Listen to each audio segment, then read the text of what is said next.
Iran Israel యుద్ధంతో పశ్చిమాసియాలో ఉద్రిక్తతలు తీవ్రస్థాయికి చేరుకున్నాయి. ఇజ్రాయెల్, అమెరికా సంయుక్తంగా ఇరాన్పై దాడి చేస్తుండగా ఇరాన్ సైతం భారీ క్షిపణులతో యుఎస్ మిత్రదేశాలపై విరుచుకుపడుతోంది. అయితే మొన్నటి వరకు సాధారణ వార్ డ్రోన్స్, మిసైల్స్ వాడిన ఇరాన్ ఇప్పుడు డోస్ పెంచింది. ఏకంగా బాలిస్టిక్ మిసైల్స్ క్యారియింగ్ క్లస్టర్ మ్యూనిషన్స్ను రంగంలోకి దించింది. ఇజ్రాయెల్ భూభాగంపై అత్యంత అధునాతన, శక్తివంతమైన బాలిస్టిక్ మిసైల్స్ను ఇరాన్ ప్రయోగించింది. ఈ విషయాన్ని ఇజ్రాయెల్ మిలిటరీ అధికారులు స్వయంగా వెల్లడించారు. అయితే సాధారణ మిసైల్స్ టార్గెట్ను చేరుకుని పేలిపోతాయి. వీటి ప్రభావం కొంతవరకు మాత్రమే ఉంటుంది. కానీ క్లస్టర్ వార్హెడ్ మిసైల్స్ అలా కాదు. క్లస్టర్ వార్హెడ్ మిసైల్స్ లోపల చిన్న చిన్న బాంబులు చాలా ఉంటాయి. ఆ మిసైల్ లక్ష్యాన్ని చేరిన తర్వాత మిసైల్లో నుంచి చిన్న చిన్న బాంబులు బయటకు వస్తాయి. ఆ చిన్న బాంబులు మరింత ఎక్కువ ప్రదేశాన్ని కవర్ చేస్తాయి. పేలుడు తీవ్రత కొన్ని కిలోమీటర్ల వరకు ఉంటుంది.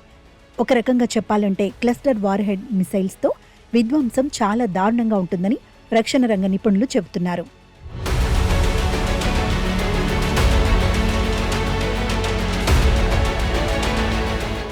కాగా ఇరాన్ ప్రయోగించిన క్లస్టర్ వార్హెడ్ మిసైల్స్ కారణంగా ఇజ్రాయెల్లో భయం మొదలైంది.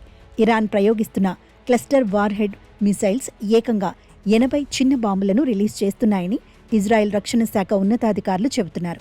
అయితే అత్యంత అధునాతనమైన ఈ క్లస్టర్ వార్హెడ్ మిసైల్స్ ఇప్పటి వరకు కేవలం America, Russia, China, India, Israel, Pakistan దగ్గర మాత్రమే ఉన్నాయి.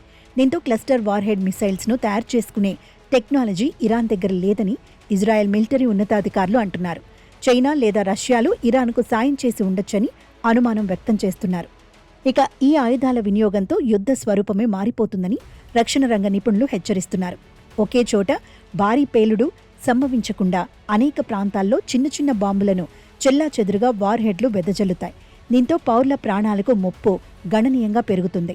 అంతేకాకుండా పేలకుండా మిగిలిపోయిన బాంబులతో యుద్ధం ముగిసిన తర్వాత కూడా దీర్ఘకాలం ప్రాణాంతకంగా మారే అవకాశం ఉంటుందని ఆందోళన వ్యక్తం చేస్తున్నారు.